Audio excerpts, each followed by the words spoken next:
Hi, my name is Matt, and I'm the Youth Programs Coordinator with Thrive Matsu. And speaking with me today is Laura Richardson. She's the Family and Community Partnership Coordinator for the Matsu School District. And this month on our Thrive Partner Spotlight, we just wanted to highlight the school district. We have an amazing partnership between Thrive, U360, and the school district. We have a great partnership, and we just wanted to talk with Laura today and share about her role with the school district and how that partnership between Thrive looks. And so, Laura, can you expand a little bit about your role with the school district? Most definitely. Well, my role as Family Community Partnership Coordinator, I basically get to work with organizations like Thrive, like the Matsu Health Foundation, like parents and community members, just to help support and develop healthy youth development, but also just making sure that we have strong connections with these kind of organizations that help support our kids so that they can be more prepared for academic success in school as well. Well, what I love about the partnership between the school district is the fact that no one of our organizations can do it all, but by working together, we can have a bigger impact on our students. And so, what are some ways that parents can engage with the school district and their school? Well, I know that the Thrive community focuses more on our secondary students in teacher talk. That would be kids that are middle school and above, like grades 6 through 12 or ages 12 to early 20s. Right. And so for parents of that age, I'm a mom of 4 kids of my own. I have 2 in elementary school and 2 in middle school right now. And I thought wrongly that by the time they got to middle school, they'd be more independent, when really, middle schoolers and high schoolers need as much parental guidance as they needed when they were young. So some ways that parents can engage with the school district and their school, of course, on a big picture level would be things like responding to surveys or communicating with a child's teacher, or talk to their school principal if they have concerns about their child's academic progress. Reach out to a school counselor for our secondary schools if you have mental or emotional or social concerns about your child.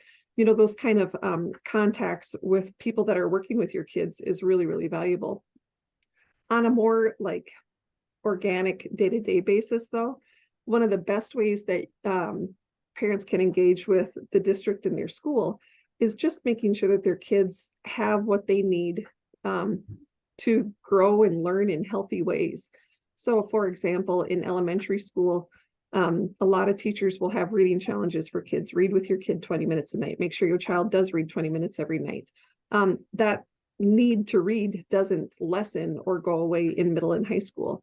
Encouraging your kid through taking part in library programs, or reading with them, or even just asking them, what did you do in your language arts class today? Or in science class, I know that you're learning about black holes. Tell me something interesting about that. It just helps to kind of generate curiosity in your child, and let them know that you value what they're learning as well. Another way to engage is attendance. Attendance with school programs, participating in, watching athletic events or band concerts or music concerts, but also just making sure that your child is at school and ready to learn on time every day. I have 4 kids. Life happens. My son had a concussion. He missed several days of school. Those kinds of things happen. But learning loss is learning loss. And if you're not in class for whatever reason, whether it's a family vacation or illness or whatever reason, that is impactful to a child's education. And so doing whatever you can to help encourage good attendance and making sure that kids are well rested and ready to learn when they are at school is really, really beneficial for both our students and our staff. Yeah, absolutely. Well, and on that note, I'm broadcasting from my house today because Exactly. because Isaac has stayed home, and yesterday he slept he did 2 volunteer naps and was slept from 3 or 4 hours yesterday. So I Yeah. was And we I was know if our borderline kids whether he nap. needed to stay home or not, and he proved it. So, Totally. um, and you mentioned, making sure that you're reading with your kids. What what are other ways that parents can support their kids' academics? Right. Well, academically, just encouraging your child's curiosity is really valuable. We have a lot of conversations happening in our school district right now about raising the level of rigor and expectation for math, and making sure that the students who graduate from our MATSU schools are prepared for the option of going to college and being successful in college level math courses. So being involved by just talking about maybe practical math application, you don't have to be a physicist or a math whiz yourself to talk math with your kids. Just talking with them about maybe basic household financing things, or talking about, my husband works in telecom, so he's always talking with my kids about how telecom components work together to make our cell phones work, those types of things. So whether you have the kind of job and the kind of background in education that has a highly kind of technical knowledge, like my husband's telecom work, because I really don't have any idea what he's saying, or maybe just a more fundamental one, like, hey kids, I'm sitting down to work on our taxes, come and see what we're doing here.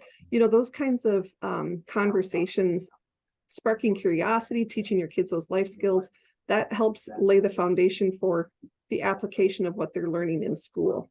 Right. Yeah. Help connect it to the real world. Mm-hmm. Well, we've talked a lot about the family role that you have. As far as the community partnership role that you have, what sort of organizations are you looking to network with? Well, we are really, really grateful for groups like Thrive. I know that Thrive really looks to connect kids with others in their community. And we know as teachers, we know as parents that when kids feel connected, it benefits their social health, it benefits their mental health. And when social and emotional health are kind of taken care of, when you think about hierarchy of needs and doing what we can to give kids the best opportunities, when social, emotional, and mental health are taken care of, then academics can happen as well. And so organizations that help support our kids with their social connections or with their community connections are really, really great. We appreciate people who support our career and technical ed components of our secondary education.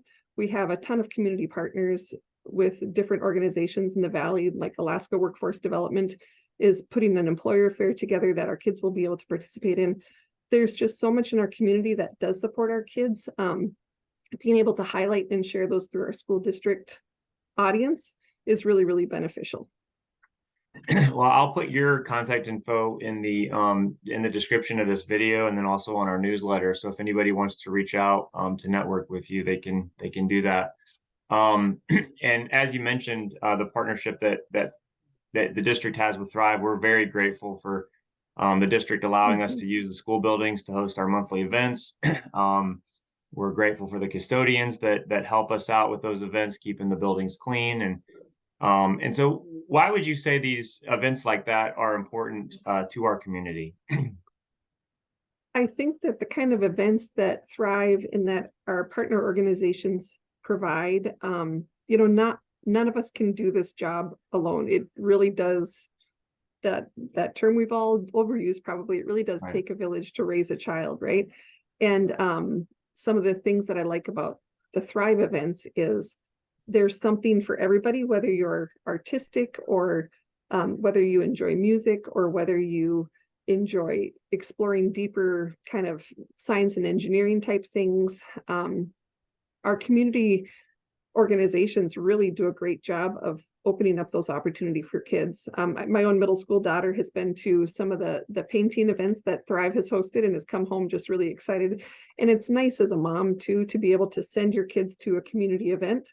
I know that any middle school parents out there can agree that or high school parents, you're kind of in this push-pull stage of parenting, right? You want to push and encourage your kids to be independent and explore things, but you want to keep them safe and close.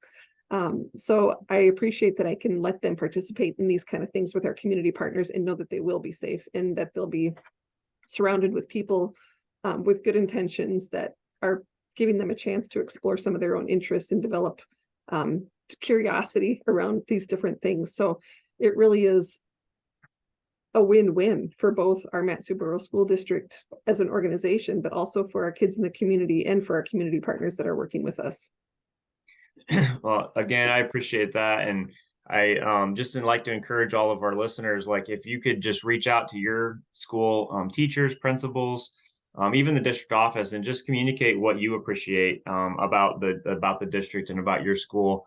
My wife is a music teacher at Kinnick Elementary, and Mhm. I know how much she puts her heart and soul into it, and how tired she comes home every day. And so, it does make a difference when you express your appreciation to your teachers and principals.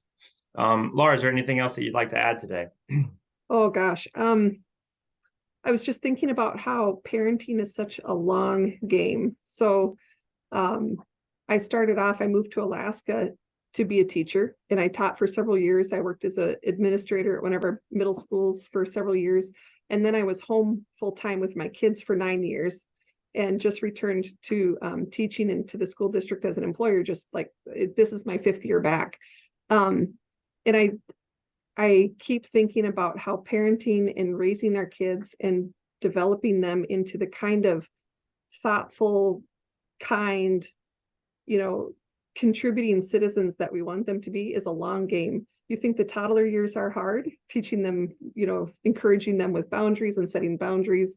And then you think, well, when they get to school, it'll be easier, but then it's a whole new set of challenges and new set of learning. Like every age and stage of parenting is such a challenge. And these community partnerships are here to help support just the healthy development of our kids. So thank you as a mom. Thank you as an educator. And we're really all in this together. Yeah, absolutely. Well, thank you again, and hopefully we can find the custodians we need for our next events Mhm. and keep them rolling. And again, we really appreciate the partnership we have with the district. So thanks again for talking with us today. Thank you, Matt.